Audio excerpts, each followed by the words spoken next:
Salut à tous, donc dans cette vidéo, on va parler des décors MDF, parce que c'est vrai que les décors MDF, souvent j'entends ouais c'est un petit peu compliqué à peindre, il faut un aérographe, ça prend trop de temps, le rendu est pas super. Eh bien franchement, je vous laisse juger de par ces images, mais moi je trouve que personnellement le rendu que j'ai réussi à obtenir est plutôt très convaincant et pour un temps passé qui est surtout très court, hein, vous allez le voir dans la vidéo, c'est vraiment assez rapide de faire ce rendu là. En plus, tout est facile, il n'y a pas de technique vraiment compliquée, il n'y a pas besoin d'aérographe parce que tout le monde disait ouais il faut souvent un aérographe, sans aérographe c'est un petit peu compliqué. C'est vrai que l'aérographe ça va aider sur le MDF, mais là je me suis vraiment tenu à ne pas du tout utiliser d'aérographe. Donc on y va pour regarder ça ensemble.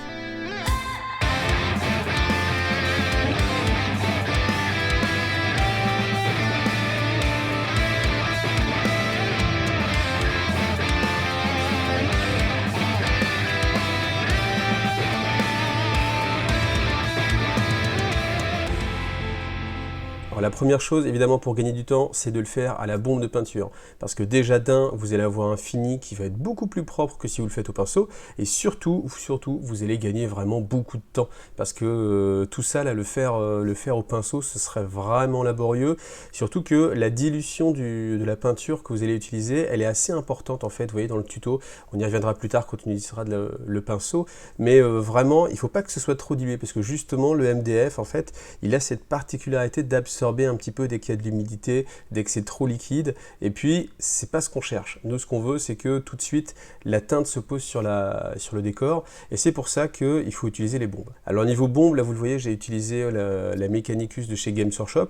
J'ai essayé avec une bombe beaucoup moins chère, trouvée dans un magasin genre Action, à 2 € à peu près. Le problème c'est que elle couvrait pas du tout en fait. Donc c'est pour ça que pour la première couche de base, je vous conseille vraiment quand même d'acheter une bombe de chez Games.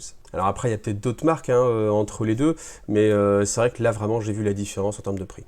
Et maintenant, le secret ultime, c'est cette peinture effet granit que j'ai trouvé alors je sais plus, je crois que c'est la Foire Fouille, un truc comme ça.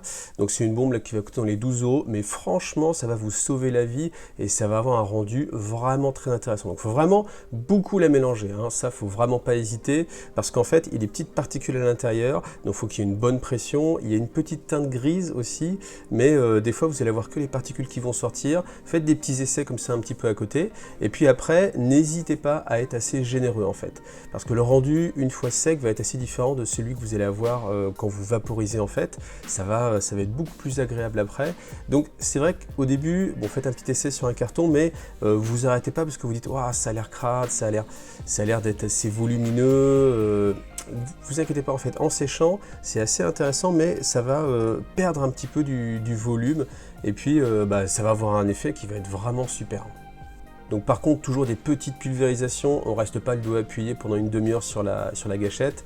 On essaie aussi de ne pas rester au même endroit, de toujours faire des mouvements en fait avec la bombe. Et puis on pense surtout à bien vérifier qu'on en a mis partout, parce que ça va être très compliqué de venir retoucher une fois que vous allez faire d'autres teintes, parce que la bombe bien évidemment ça va être difficile de contrôler. Alors après il y a toujours des techniques avec des scotch de marquage, si vraiment vous apercevez que vous avez oublié un endroit, c'est toujours possible, mais vraiment autant gagner du temps, autant optimiser le temps, et puis vraiment faire attention dans les débuts. Alors tips, essayez vraiment de sous-coucher quand quand il n'y a pas trop de vent, parce que là le problème c'est que on fait aussi un peu comme on peut, mais là vous voyez il y avait un petit peu trop de vent. Donc j'avais essayé aussi sans sous-couche et de passer directement en fait ce spray qui est censé être gris, mais honnêtement ça marche pas. En tout cas moi j'avais un rendu qui était vraiment pas top, donc n'hésitez pas à directement mettre une sous-couche, c'est vraiment très important. Alors après on attaque avec la peinture, donc là c'est la peinture Prince Auguste, un ivoire. Un ivoire c'est pas mal parce que il y a une chaleur en fait dans cette peinture qui est bien plus intéressante que le blanc pur, où souvent le blanc pur ça fait un petit peu trop artificiel. Là on a un petit côté plus chaleureux. Donc tout simplement, ça c'est une technique que vous devez connaître, c'est la technique du brossage. Donc vous mettez un petit peu de peinture, vous prenez un gros pinceau, donc ça c'est un vieux pinceau de chez Games. Maintenant ils en font plus des comme ça, mais ça doit pouvoir se trouver quand même. Vous pouvez prendre ceux qui existent aussi maintenant, moi celui-là je l'aime bien. Et du coup, vous venez comme ça brosser. Donc la technique, vous mettez de la peinture sur votre pinceau, vous l'essuyez avec un sopalin, et après, vous voyez, vous venez brosser généreusement, en essayant d'insister justement sur les arêtes, parce que la peinture va se déposer uniquement, enfin pas uniquement, mais quasiment principalement sur les arêtes. Vous voyez comme on a ce trait comme ça qui vient se souligner, et c'est exactement ce qu'on cherche, parce que vous voyez tout de suite, on a du volume en fait, et les éléments en fait se détachent les uns des autres. Et c'est ça qu'on recherche vraiment avec la technique du brossage, et même en général avec des techniques de peinture. Le principal, c'est de bien différencier en fait les différents éléments. Alors après, vous pouvez aller aussi brosser en fait les zones en fait qui sont complètement plates, surtout avec le MDF qui a besoin en fait de donner un petit peu de relief, parce que sinon on a quand même des grandes zones plates non définies, surtout le côté qui n'a pas été laserisé, hein, parce que vous savez, le MDF en fait c'est une planche qui est mise à plat, il y a un laser qui vient passer dessus, et il a deux profondeurs, soit il coupe, soit il grave. Le problème, c'est que bien sûr, la couche du dessous, elle, n'est jamais gravée, et on va se retrouver avec, vous voyez, l'intérieur qui est un petit peu lisse. Donc venez tapoter un petit peu avec votre pinceau de brossage, comme ça va donner de la texture et ces changements de teinte, et on verra encore après qu'il y a une magnifique technique pour justement complètement oublier ce côté un petit peu lisse. Alors après, pour donner une teinte un petit peu différente, technique très simple, vous utilisez du médium plus du Nuln Oil.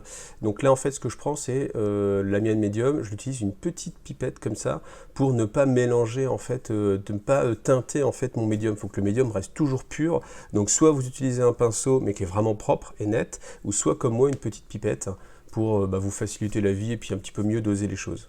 Par contre, comme je veux que ma pipette soit vraiment propre tout le temps, je l'utilise en fait que pour justement le médium. Et puis là, vous voyez, le lavis, bien, je vais le mettre avec directement le pinceau. Et puis après, il faut bien penser à mélanger. Et on vient directement comme ça en fait le passer. Donc il faut faire attention à la dilution. Moi je le dilue justement avec du médium pour que ce soit un petit peu plus fluide et que ça ne marque pas trop en fait le décor. Et vous voyez, simplement en étant moyennement précis, vous venez en fait dans tous les interstices souligner en fait les éléments qui sont déjà gravés, voire la pierre de voûte, moi je l'ai teinté aussi, et puis tout ce qui va être les interstices comme ça justement entre les pierres, entre les dalles, ça vient rajouter comme ça encore une fois un contraste qui est très facile à faire, c'est assez rapide, il suffit d'un seul passage, et puis essayez comme ça de doser, mais vous voyez ça va préserver votre brossage sur les arêtes, ça va marquer mais pas trop. Et vraiment pour les pierres, elles vont complètement ressortir, vous voyez là, alors le cadrage est un petit peu mauvais, mais on voit quand même qu'on va faire ressortir tout de suite le côté brique, alors que sinon on ne se rendait pas trop compte que c'était des pierres comme ça qui étaient mises ensemble. Donc voilà, vous pouvez essayer d'utiliser aussi une autre teinte si vous avez envie, vous pouvez faire avec des teintes crème aussi, parce que des fois le liant entre les pierres peut être quelque chose de plus clair que la pierre elle-même. Et puis surtout, ça va donner encore une fois du relief à votre pièce, parce que vous voyez la pièce est quand même assez plate ici, et là grâce au lavis, eh bien je vais donner comme s'il y avait un autre type de pierre qui a été mis.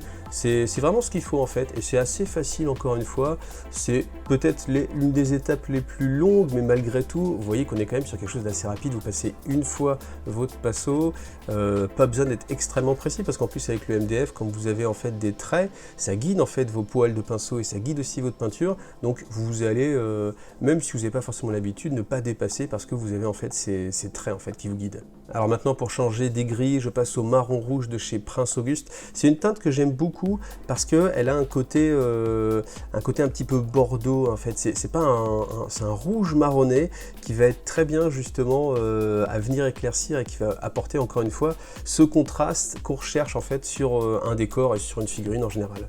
Donc là on est peut-être sur le moment où il faut faire le plus attention, surtout sur les zones en fait qui peuvent se toucher, comme là ici entre la brique et les briques rouges et puis ce qu'on va laisser en fait en gris.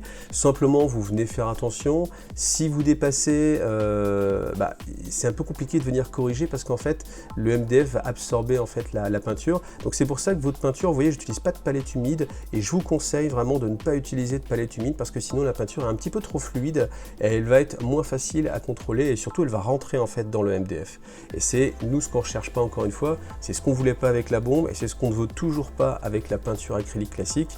Donc ne la diluez pas, vous la prenez directement du pot. Alors bien sûr si votre pot est vraiment très vieux, diluez un petit peu, mais faites attention, il ne faut pas du tout la même dilution que pour une figurine, ni même que pour une pièce en plastique, parce que encore une fois le MDF va absorber un petit peu les choses. Donc choisissez bien les zones que vous avez envie de faire ressortir et pensez justement à l'aspect graphique que ça peut avoir. C'est pas parce que y a une pierre que tout de suite forcément il faut la faire ressortir. Des fois au contraire ça va être sympa justement de la faire ressortir. Essayez de juger un petit peu globalement de l'équilibre en fait entre les couleurs. Alors pour le bois, c'est du Montfang Brown parce que c'est une peinture qui couvre bien et qui a une teinte qui est assez médium en fait pour du bois. C'est-à-dire qu'on va pouvoir et l'éclaircir facilement et l'assombrir aussi facilement. Et vous allez voir que là, je vais utiliser après une technique que je trouve vraiment assez efficace pour faire du trompe-l'œil en fait, hein, du trompe-l'œil à grande échelle, hein, quand vous êtes sur la table et puis vous regardez votre décor un petit peu de loin. Et vous allez voir que, honnêtement, j'en suis pas peu fier de cette technique. Donc là, bien sûr, on passe tous les endroits. On essaie de penser au MDF, c'est quelque chose d'assez carré. Donc, il faut bien penser aussi à faire l'intérieur en fait des barreaux, des zones. On a vraiment toujours ce côté un petit peu cubique. Donc, il faut bien aller chercher en profondeur les choses. Donc, on n'oublie pas les poutres qui sont cachées dessous les tuiles, hein, pour essayer de ne pas avoir à y revenir. Alors moi, je veux aller vite, hein, avec ces décors-là, parce que souvent les décors, vous en avez beaucoup. Et surtout que le MDF, ça coûte pas cher. Donc, on se retrouve vraiment à avoir beaucoup de décors d'un coup. Donc, le but, c'est d'aller vite. Donc, je vais rester en fait dans un choix de couleurs, dans une palette de couleurs qui va être assez similaire. Si vraiment vous voulez casser la tête, vous pouvez vous dire tiens, je vais faire différents types de bois, pourquoi pas différents types de briques. Là, pour en plus le côté uniforme des éléments de décor, quand vous allez les mettre sur la table, c'est important aussi pour lier en fait votre décor. Moi, je vais vraiment rester sur une palette limitée, ça me fait gagner du temps, je trouve ça efficace, donc voilà, ça c'est mon choix que je vais faire. Donc là maintenant, pour les tuiles, j'ai choisi une couleur. Alors c'est un pot que j'avais reçu quand j'avais fait une commande de figurines aux États-Unis. Je ne sais pas si cette couleur, on peut facilement la trouver en France, mais vous prenez n'importe quel bleu un petit peu clair ou une autre teinte, hein, vous pouvez partir sur des ardoises rouges. Là, moi, j'avais envie de ce bleu justement pour rajouter, en fait, j'aime bien le côté gris, marron, bleu, rouge. Voilà, ça va être les 4 dominances de mes décors. Et puis, vous le passez, tout simplement. Donc là, on est sur du carton, c'est pas du bois. Les tuiles sont beaucoup plus fines, mais il n'y a aucun problème, en fait, on pourrait avoir peur de dire, ah tiens, le carton, comment il va réagir avec la peinture. C'est pour ça, déjà vous diluez pas trop, on reste toujours sur quelque chose de pas dilué, et puis il n'y a pas de souci, en fait, ça va pas se tordre ou gondoler. En tout cas, moi, je l'ai jamais rencontré ce problème-là. Et puis, ça va vous solidifier en plus la chose parce que votre tuile, elle va absorber en fait la peinture et de fait se rigidifier. Donc voilà, que des avantages. Après, il faut bien penser à faire les petites arêtes sur les côtés. Même si on est sur des décors, on a toujours en fait cette petite épaisseur. Donc même si elle est plus fine, le carton est plus fin que l'épaisseur de MDF, ce serait quand même dommage de le laisser. Donc voilà, pensez bien à faire tous les petits trous. Alors on va passer maintenant au lavis. Le lavis, c'est du Nuln Oil, donc je prends directement. Là par contre, je ne vais pas le diluer, et vous voyez le mouvement, je vais aller du bas vers le haut. Pourquoi? Pour accumuler la peinture en fait dans le creux, parce que c'est là que déjà il va faire le plus sombre, parce qu'on va avoir l'ombre de la tuile en fait qui est au-dessus, donc naturellement c'est ce qu'il faut travailler, et donc c'est pour ça aussi que j'incline le décor, pour que par gravité en fait la peinture glisse vers justement cet interstice.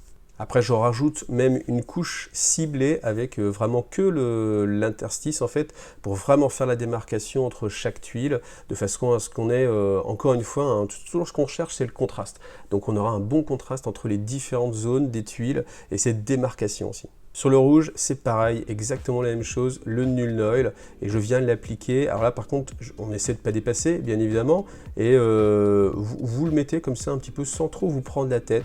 Partez pas dans des rouges, parce qu'on peut avoir du lavis rouge aussi. Moi, je fais tout au Nuln Oil, parce que de toute façon, il va être assez absorbé, et on a besoin aussi de cette, encore une fois, de contraste. Ça, c'est le mot qu'il faut retenir. Et on a besoin, en fait, d'avoir des morceaux de pierre rouge qui seront vraiment beaucoup plus foncés, quitte justement à venir en déposer après de façon sélective. Vous voyez ici, je viens tapoter sur des pierres et je soulève mon pinceau pour que la petite goutte en fait reste vraiment à un endroit, parce que je veux que ces pierres n'aient pas toutes la même teinte. Après ici, le sens toujours du brossage, vous allez faire en sorte que quand vous allez lâcher votre pinceau, c'est là où il y aura le plus de pigments, et bien ce soit vers là où vous voulez que la zone soit le plus sombre. Et ce qui est important aussi, c'est de ne pas faire beaucoup de passages, hein. C'est comme avec la peinture contraste elle-même, vous faites quelques passages, mais vous ne revenez pas sans cesse repasser avec votre pinceau, il faut laisser faire vraiment la peinture. Alors avant de faire un lavis aussi sur le bois, je fais un brossage. Donc brossage XV88, vous voyez, j'y vais avec un pinceau, c'est le pinceau que j'ai pas mal de vieux pinceaux. Celui-ci il est pas mal parce qu'il est assez large et il a des poils qui sont pas trop rigides. Faut pas prendre un pinceau avec des poils non plus trop rigides, parce que, comme certaines brosses, parce que le problème c'est que ça va faire des traits en fait. Il faut que le pinceau, le poil soit quand même un tout petit peu souple pour qu'il puisse en fait frotter simplement la figurine et ne pas entre guillemets pas la rayer, mais vraiment faire des traits en fait trop marqués. Et encore une fois, j'hésite pas à tapoter, surtout sur le MDF, encore une fois, qui est assez lisse. Vous voyez, en mettant comme ça des coups de pinceau, bon déjà ça va abîmer votre pinceau, c'est pour ça qu'il faut prendre un vieux pinceau, mais ça va donner aussi une richesse et une texture en fait à votre bois. Donc tant que tu es dans le brossage, je vais le faire aussi pour les tuiles. Donc là, je prends un bleu magique de chez Prince Auguste. Vous prenez aussi un bleu plus clair et vous commencez toujours la même technique. On essuie le pinceau et puis on vient frotter. Alors faites attention aussi au sens de brossage. Vous voyez, je refais la même chose. Je pars du bas vers le haut parce que j'ai envie que la partie basse soit la partie la plus éclairée et j'ai pas envie de casser un petit peu l'assombrissement que j'ai dans les creux. Et voilà, donc faites attention aussi à pas déborder sur le bois. C'est pour ça qu'il faut avoir des poils de pinceau qui sont assez bien définis. Si vous avez quelque chose un petit peu en boule, un petit peu en chou-fleur, ça peut être compliqué parce que ça va dépasser. Alors que si vous avez un pinceau qui est encore assez plat, et ben du coup vous contrôlez un petit peu mieux. Et puis ça vous permet aussi de venir rajouter de la peinture comme ça sur les arêtes, encore une fois. Et puis les arêtes, hein, c'est ce qu'on va chercher à éclaircir. Alors comme je veux avoir vraiment quelque chose qui pète un peu plus, je vais venir mélanger toujours mon ivoire avec le bleu directement, toujours sans dilution, parce que l'avantage aussi avec les pots Prince Auguste, c'est que ils vont rester liquides plus facilement que les pots Games.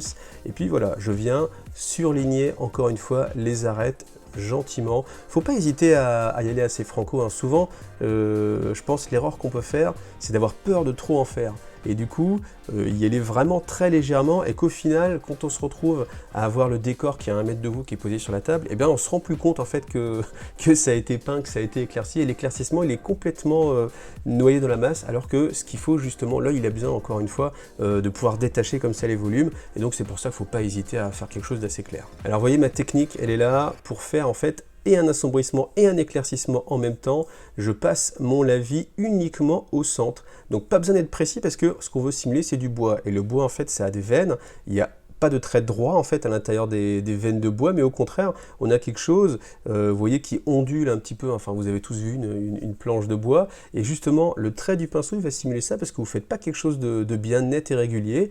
Et puis en plus l'avantage aussi c'est que ça va aller très vite, parce que quand on cherche à faire un trait bien droit, évidemment on va prendre un peu de temps, alors que là si on veut aller assez vite, eh bien on va avoir un trait qui va pas forcément être droit, et on le verra après plus tard. J'essaierai de vous le montrer sur la porte, mais ça peut permettre aussi de faire du trompe-l'œil. C'est ça que j'ai appelé le trompe-l'œil en fait. C'est quand vous avez justement une zone qui n'a pas été sculptée par le MDF, et enfin par le laser justement qui va faire le MDF, eh bien on peut quand même simuler en fait des planches. On le reverra juste après. En attendant, je vous rappelle que si la vidéo vous la trouvez intéressante, n'hésitez pas à la liker, à partager, à commenter, parce que l'algorithme de YouTube en fait va chercher ça, et dès qu'on a une vidéo qui est beaucoup likée dans les débuts, eh bien elle va ressortir plus facilement, elle va être proposée directement, parce que nous c'est ça dont on a besoin aussi pour gagner en visibilité, c'est que d'autres en fait utilisateurs recommandent cette vidéo et puis qu'elle se répande plus facilement, parce que c'est difficile après de toucher un maximum de gens. Et c'est vrai qu'en tant que créateur, moi j'ai besoin en fait de ce retour, j'ai besoin de voir que cette vidéo, je la fais pas en fait dans le vent et que vous êtes nombreux derrière à me soutenir. Donc voilà, c'est la petite routine, on le répète toujours à chaque fois, mais il faut vraiment penser que c'est extrêmement important et que l'algorithme de YouTube, c'est ce qui guide vraiment les gens vers les vidéos. Pour le métallique, j'utilise du Lead Bilcher en base parce que c'est assez couvrant. Et puis là par contre, il n'y a pas trop de solutions. Il faut y aller directement en peignant. On peut essayer en brossage, mais le problème c'est que comme souvent on a un petit peu de gris en dessous. J'ai vraiment pas envie qu'il y ait vous voyez le côté granulé qu'on va avoir. Je veux pas l'avoir, je veux pas le retrouver sur le métal. Alors après, pour ceux qui se posent la question, est-ce que ce côté granuleux va pas gêner pour les couleurs d'après? Eh bien en fait non, parce que ça donne de la richesse justement. C'est ça qui est intéressant, même sur le métal qu'on va avoir ici. Alors il faut que le décor s'y prête, mais sur un décor médiéval comme ça, on s'attend justement à avoir un métal qui est pas lisse, qui est pas parfait, c'est pas du chrome. Donc justement, il y a une petite texture, mais cette texture, elle donne de la richesse et de la vie. Et c'est pareil sur les pierres. Les pierres, elles ont un petit aspect rugueux, mais malgré tout, c'est quand même assez léger, hein. Vous voyez, si je faisais un brossage, et on verra tout à l'heure, on va pas voir en fait cette aspérité qui va ressortir, mais on sent quand même qu'il y a une texture. Donc c'est pour ça que je trouve que cette technique avec la bombe de peinture texturée est vraiment top, parce que ça aide aussi même les teintes qui ne seront pas grises après par la suite. Après, toujours notre bon vieux pot de Nuln Oil, hein, pour assombrir simplement le métallique. Donc là, voilà, bon, c'est l'étape qui peut être un petit peu laborieuse, parce qu'il ne faut pas oublier de le faire à l'intérieur en fait des grilles, mais tout simplement vous le passez. Vous essayez de ne pas être trop propre, parce que justement, c'est un décor là un petit peu qui est en ruine. Il faut essayer de peindre en fait en harmonie avec le type de décor que vous avez. Comme là, j'ai un décor qui est un petit peu en ruine, vous voyez, il y a un gros trou. Il ne faut pas que ce soit trop propre, hein. Il ne faut pas que la grille ait l'impression que le gars vient de l'acheter, alors qu'on est sur une bâtisse qui est censée représenter quelque chose qui est là depuis des centaines d'années. Donc voilà, faites quelque chose qui n'est pas très propre, ça va justement aider au réalisme en fait du décor. Alors pour le rouge, j'utilise le rouge amarite pour faire l'éclaircissement, et puis c'est pareil, on va le faire en brossage. Vous voyez, là toujours je vais du haut vers le bas, parce que à l'inverse du lavis où je voulais que ce soit plus foncé justement en bas, là j'ai envie que ce soit plus clair, là où vient taper le soleil, donc là où naturellement on a les arêtes en fait. Donc ne vous inquiétez pas s'il y a des petits traits, ça rajoute encore une fois au... Enfin, moi je trouve que ça rajoute justement en fait une sorte de richesse. Quand on peint une armure ou quelque chose comme ça, on a envie que ce soit propre, une voiture, un avion, quelque chose comme ça, il faut que ce soit propre. Par contre, le décor, c'est quelque chose qui est dehors, qui a du vécu, et il faut justement qu'on n'ait pas l'impression d'avoir des éléments tous identiques, tous parfaitement propres, comme si on venait de laver en fait les pierres. Donc ne vous inquiétez pas si vous faites des traits, au contraire, cherchez même à en faire des petits qui dépassent pour vraiment vous donner une sorte de richesse comme ça sur le décor. Et puis insistez bien sur le brossage. Vous voyez, moi j'ai pas mal insisté, même si quand on regarde comme ça de près, on voit qu'il y a des petites démarcations. Franchement, une fois que vous l'avez mis sur la table, ça va passer sans problème. Alors sur les éléments qui sont lisses, ça peut être un petit peu plus difficile. Ce qu'il faut, c'est choisir des zones et faire des zones en fait de brossage. Vous essayez de brosser partout, mais il y a des endroits où vous allez vraiment insister pour que, eh bien, on n'ait pas un rouge en fait qui soit vraiment uniforme partout. Maintenant pour le rouge, pour bien terminer, j'ai envie de souligner vraiment au pinceau. Donc là, je viens simplement avec le pinceau directement peindre. Encore une fois, il ne faut pas diluer, vous le faites vraiment, voilà, un trait, tout simplement. Ça va être vraiment, encore une fois, le trait qui vient souligner les choses et puis qui va donner une lisibilité à votre décor. Alors sur les zones rouges, vous voyez, je viens faire quelques petites interstices de pierre pour donner encore une fois une vie comme ça, même si c'est pas réel, et des fois on s'en fiche un petit peu, il faut aller à l'encontre en fait du réel pour avoir quelque chose de graphique en fait, voilà.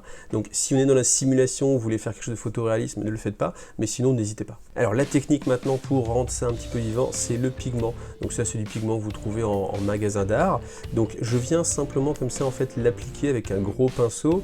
Alors le truc c'est qu'il ne faut pas appuyer beaucoup, parce que justement les pigments c'est très fin, et en fait comme on a justement utilisé de la peinture texturée et que le MDF de base lui est pas très lisse, eh bien ça peut marquer un petit peu trop. Alors vous inquiétez pas, même si vous trouvez que ça a marqué un petit peu trop, je vais vous montrer après qu'on peut l'enlever. C'est une technique qui est réversible, hein, dans une certaine mesure, mais voilà, vous venez passer comme ça un petit peu votre pinceau et puis essuyer et insister un petit peu aux endroits où vous avez envie que ce soit un petit peu plus sombre. Donc soit parce que ça peut être une ombre naturelle, donc on va surtout chercher à faire les creux, mais surtout aussi parce que la salissure, eh ben voilà, elle va aller dans les creux naturellement, donc ça permet aussi de souligner encore une fois les volumes. Toujours, je vous rabâche, mais c'est ça qui est important, c'est de souligner les volumes et de bien séparer en fait les choses. Vous voyez que même sur une zone qui est extrêmement plate, où il n'y a rien du tout, eh bien on peut facilement comme ça donner du volume et faire quelque chose de très vivant, alors qu'à la base on avait juste quelque chose de très très plat, hein, et avec aucune forme. Donc encore une fois, bien faire les coins pour que ce soit justement... On voit la différence, hein, entre la partie qui a été traitée et la partie qui n'a été pas traitée encore. Donc si vous avez trouvé que vous avez mis un petit peu trop de pigment, pour l'enlever tout simplement un coton-tige, vous mouillez le coton-tige et puis vous venez passer en fait. Donc soit avec un mouvement tournant pour absorber, soit des fois quand vous voulez insister un peu plus en frottant. Alors faites attention au coton-tige que vous avez, parce que si c'est un coton-tige de petite qualité, en fait il peut laisser en fait des petites fibres de coton. C'est pas forcément ce qu'on veut non plus, on va perdre du temps à les enlever. Donc faites quand même attention au coton-tige que vous utilisez, mais simplement en frottant. Alors déjà en plus, ça va faire un fondu, parce que il va remettre aussi un petit peu des pigments. Les pigments que vous enlevez, au final, vous les redéposez aussi un petit peu à côté, donc ça peut vous faire un fondu, et puis ça peut permettre, là où vous avez eu le geste un petit peu trop fort, et bien comme ça de revenir en arrière, et puis vous voyez, vous regardez un petit peu de loin, et puis vous le faites au jugé, hein, faites-vous confiance. Alors la technique de la mousse, simplement on prend, donc ça c'est de la petite sciure de bois, que moi je vais mettre dans des petits pots. Alors ces petits pots, si vous cherchez, je peux vous mettre le lien, j'en ai une centaine pour quelques petits euros, c'est assez utile, et là du coup en l'occurrence c'est vraiment utile. Donc on met après de la colle à bois, beaucoup c'est... Alors je peux pas vous donner un dosage comme ça, vous le faites au feeling. Ce qu'on va rechercher en fait, c'est une certaine onctuosité, il faut que ce soit une pâte. C'est un peu compliqué parce que vous voyez en fait, il y a des zones en fait, c'est-à-dire qu'il y a des particules qui vont pas du tout être prises dans la colle à bois, et celles qui sont à l'intérieur de la colle à bois, à l'intérieur ça va être assez liquide. Donc il faut vraiment essayer de bien mélanger. Et puis pour donner cette teinte verte, et bien simplement l'Atonian Camo Shade qui a cette teinte verte qui va être assez naturelle. Vous pouvez essayer d'autres techniques à base d'autres couleurs en utilisant de l'encre. Alors là l'avantage du shade, c'est que c'est très liquide. J'ai aussi essayé avec uniquement de la peinture, mais ça va rendre plus crémeux les choses, et en fait au final la mousse elle aura un aspect qui sera moins naturel, qui sera plus comme une sorte de pâte. Ce sera plus plat, alors que le shade, lui, comme il va pas venir teinter, enfin il vient teinter, mais comme il vient pas apporter en fait de matière, du coup on va avoir, quand ça va sécher, ça va plus faire quelque chose de naturel, avec vraiment des petits éléments. Vous voyez, quand vous imaginez un arbre, votre arbre il est pas lisse, on n'est pas dans un jeu vidéo, donc il faut essayer de retrouver ça, et en utilisant la peinture, comme elle va sécher, elle va coller ensemble les éléments, du coup on va perdre cet élément là. Donc je vous conseille vraiment plutôt d'utiliser du shade. Alors après il faut vraiment le faire par tâtonnement, c'est-à-dire vous essayez jusqu'à arriver à quelque chose avec une teinte qui vous convient, sachant que en séchant, quoi qu'il arrive, ça va foncer, parce que là on a la colle à bois qui rajoute en fait du blanc, mais ce blanc là, la colle à bois en séchant, elle va perdre cette teinte là. Et puis après de toute façon ça peut aussi se retravailler, donc vous allez voir, bon les couleurs là sont assez fidèles, vous allez voir sur quoi moi je m'arrête. Alors là vous allez voir l'application, elle se fait sur un autre bâtiment, j'en ferai peut-être aussi un tuto parce qu'en fait j'avais envie de proposer deux façons différentes de peindre les décors MDF. Donc pour l'appliquer, j'ai d'abord commencé avec la spatule, mais honnêtement la spatule je vous recommande pas, parce que c'est assez compliqué de venir déposer les choses. Vous voyez, quand on tapote un petit peu comme ça, c'est pas terrible. Donc vite, je suis repassé en fait avec un pinceau. Donc là par contre, on prend un pinceau vraiment vieux, qui a pas mal de poils. Et déjà c'est beaucoup plus simple parce que c'est plus souple, donc ça va plutôt aller vers le décor plutôt que vers la spatule plus rigide. Et puis ça permet aussi de fondre un petit peu plus les choses. Vous voyez, quand on vient tapoter comme ça en fait, ça va venir se coller plutôt préférentiellement, et ça fait aussi une sorte de fondu en fait sur la végétation pour qu'on n'ait pas l'impression qu'il y ait une sorte de bouse qui a été posée, mais plutôt que vraiment la végétation elle vient au fur et à mesure prendre et grandir en fait dans le décor. Donc je vous conseille vraiment l'utilisation du pinceau. Après, tout simplement, vous venez le mettre où vous voulez, ça c'est vraiment au feeling. On peut le mettre sur des zones complètement lisses, hein. On peut imaginer que la végétation, quand vous regardez un petit peu, surtout dans des vieux éléments comme ça s'agrippe un petit peu partout. Ce qu'il faut essayer, c'est de raisonner vraiment en 3D et de ne pas rester sur un seul plan. C'est-à-dire que vous voyez là sur l'escalier, je vais essayer d'en mettre aussi sur le côté, vous voyez, sur cet angle-là, pour pas qu'on ait l'impression que la végétation elle s'est arrêtée en fait à l'angle et elle n'est pas passée l'angle. Donc voilà. L'avantage aussi, c'est de pouvoir venir recouvrir et cacher en fait les éléments de clipsage des éléments MDF. Parce que c'est vrai que le MDF, on a ce petit défaut avec les encoches. Et bien simplement, vous venez mettre votre mousse dessus, comme ça, on n'y pense plus. Et puis on cache un petit peu les défauts du MDF. Après, n'hésitez pas à faire dépasser un petit peu les choses. Avec la colle à bois, vous allez voir, ça va se rigidifier et ça va après être assez solide. Et du coup, avoir un petit peu un élément de végétation comme ça qui descend, c'est plutôt pas mal. Donc voilà la teinte que ça doit avoir, enfin que ça a chez moi en tout cas. Vous voyez, ça vous fait comme ça une sorte de pâte, hein. Tout simplement, vous allez laisser sécher et vous verrez qu'en séchant, eh bien on va gagner, enfin on va récupérer un petit peu de la texture, parce que là c'est assez homogène. Et c'est ça l'avantage justement d'utiliser le lavis plutôt que d'utiliser de la peinture directement.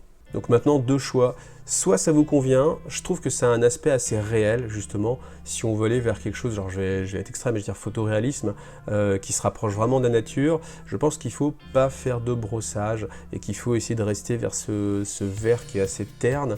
Par contre, comme on est sur la figurine de jeu et qu'en plus moi je trouve que ça va donner en plus vraiment un côté très graphique en fait, surtout avec le rouge des briques, et bien moi je viens simplement le brosser en mood green. Donc ça marche très bien parce que comme c'est très texturé, et bien les poils du pinceau vont pas du tout aller à l'intérieur. Donc tant que vous êtes en mode brossage, et bien va pas y avoir trop de soucis. Et là encore une fois, il faut pas que votre peinture soit fluide parce que là par contre les fibres vont réabsorber en fait la peinture. Donc on est vraiment sur du brossage, pas de la peinture.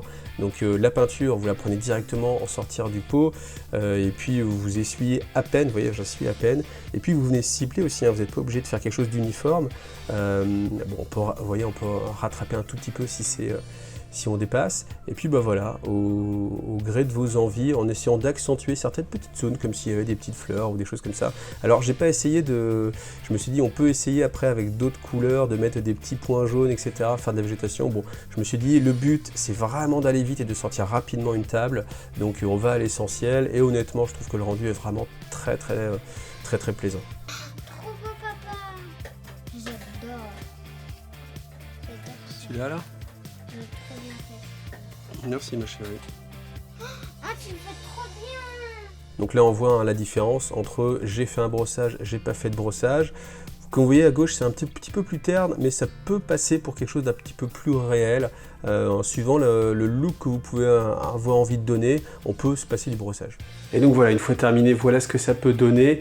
Donc on voit les deux styles de bâtiment, vous avez le premier tuto, le deuxième tuto. Je trouve que les deux styles se marient quand même plutôt bien. Après c'est vrai qu'on est dans des tons de gris, ça passe plutôt bien. Et puis avec les petites herbes, la petite végétation qui va unir les deux, et ben je trouve que ça fait le boulot. On voit ici que le travail de pigment est vraiment très important parce que c'est ce qui va donner en fait de la texture. Alors certes déjà de base on a une belle texture, mais c'est vrai qu'avec ça plus la végétation on a vraiment quelque chose qui n'attire pas l'œil par son côté un petit peu trop cartoonesque en fait. Vous voyez, il ne faut pas hésiter à rajouter du rouge parce que ici là je trouve que j'ai été au final un petit peu light, alors que là ici on voit que ça ressort beaucoup mieux, et cette zone aussi que j'ai fait ressortir, ça attire un peu plus l'œil, c'est un peu plus sympa que cette zone un petit peu trop uniforme, un petit peu trop terne, donc n'hésitez pas à mettre pas mal de rouge. Donc bien sûr là sur les deux toitures on voit que c'est beaucoup plus simple de travailler quand il y a du relief plutôt que d'inventer le relief parce que c'est plat, mais malgré tout il ne faut pas hésiter à accentuer parce que vous voyez on a pas mal accentué le bleu, on a mis un bleu très profond, on a bien chargé en lavis et du coup ça ressort bien. C'est ce qui fait que c'est assez naturel quand même. Puis le toit en plus c'est plutôt quelque chose de sale, donc faut pas hésiter à y aller dessus franco. Alors sur la tour j'ai essayé de faire assez sobre, au final j'ai pas fait ressortir le papier peint que j'ai collé à l'envers parce que je voulais que ça reste, faudrait pas que ça attire trop l'œil en fait. Déjà là l'espèce de marbre crème ça passe pas mal avec le bleu, ça passe pas mal avec le marron, et puis ça suffit, faut pas que non plus le décor vole la vedette en fait aux figurines. Vous voyez sur ce plan de mur, au final, on n'a qu'une seule couleur avec un lavis et du pigment, et en fait, ça se marie très bien, ça fait pas mal de zones différentes, donc je pense que le contrat est validé en termes de temps et de rendu. Alors vu de près, on voit bien qu'il y en a un qui a une texture, l'autre pas, mais c'est vrai que si on éloigne un petit peu la caméra et qu'on se met assez loin, au final, l'œil est assez trompé aussi, et du coup, ça passe très bien. Alors même qu'un côté n'est pas sculpté, du coup, on a l'impression que ça l'est quand même. Alors cette pièce-là, je l'ai vernie pour faire le test, mais vous voyez, ça m'a pas convaincu parce que vous voyez, quand je suis sous cet angle-là, ça reflète beaucoup la lumière. Et le pigment aussi a changé de couleur. Alors c'est une couleur qui peut être intéressante, un peu ce marron, mais bon, au final, comme ça a dénaturé un petit peu ce que je voulais, je suis pas forcément satisfait. Après, l'herbe en elle-même, elle n'a pas besoin de coups de vernis, parce qu'avec la colle à bois, c'est extrêmement solide, ça vous en perdrez pas des morceaux. Et puis après, peut-être vous allez avoir un petit peu de pigment sur les mains, mais franchement, c'est pas très grave. Et puis les décors, vous les manipulez pas tant que ça, donc je vous conseille de pas les vernir. Donc voilà, vraiment quand on travaille sur les décors, hormis si vraiment on joue à peu de jeux, on veut un élément de décor central, si comme moi vous jouez à beaucoup de jeux, vous avez besoin de beaucoup de décors pour beaucoup d'univers variés, eh bien on va chercher vraiment la rentabilité. Et là, je pense qu'on est sur un rapport entre temps passé et rendu esthétique qui, moi en tout cas, me satisfait vraiment pleinement. Donc dites-moi encore une fois en commentaire si ce que vous en pensez, si ça vous plaît aussi. Et puis voilà, pensez à liker, pensez à vous abonner. Si vraiment vous voulez me me soutenir, pensez à Tipeee, hein, c'est vraiment important. Et puis on se donne rendez-vous dans une prochaine vidéo, que ce soit tuto, review ou autre chose. Voilà. Merci à vous et à bientôt.